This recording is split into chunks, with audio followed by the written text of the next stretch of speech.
ข้างหน้าขี่ไปแล้วข้างหลังก็ขี่ไปแบบนี้ข้างหน้ามีขวาแล้วคันข้างหน้าตกขวาแล้วคันหลังให้ไหนแบบนี้อันนี้ไม่ใช่ คำตา อันนี้นี่ คำพูด มื้อนี้ไอ้มีคำถามมาถามเนาะไอ้จะให้เงินนี่คำถามง่ายๆคำถามมีอยู่ว่า มีควายอยู่ตัวหนึ่งเนาะแล้วมีไอ้น้อง3 คนแล้ววันนี้ผู้หนึ่งหันนางคอผู้หนึ่งหันนางหลังผู้หนึ่งหันนางก้นมันคำถามถามว่าควายมันนักบนไหน นักหัว บ่ถือ นักกลาง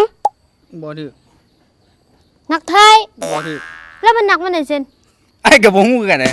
ไอ้บ่เป็นควายนะไอ้บ่เป็นควายนะไอ้บ่เป็นควายนะไอ้บ่เป็นควายนะ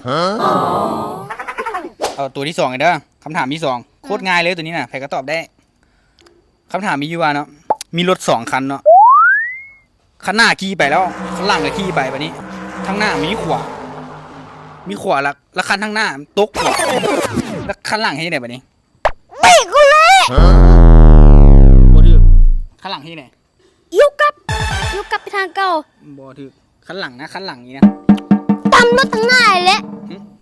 คันหลังให้ไหนคันหลังเตะเถื่อให้ไหน ไอ้ว่าตุกขัวน้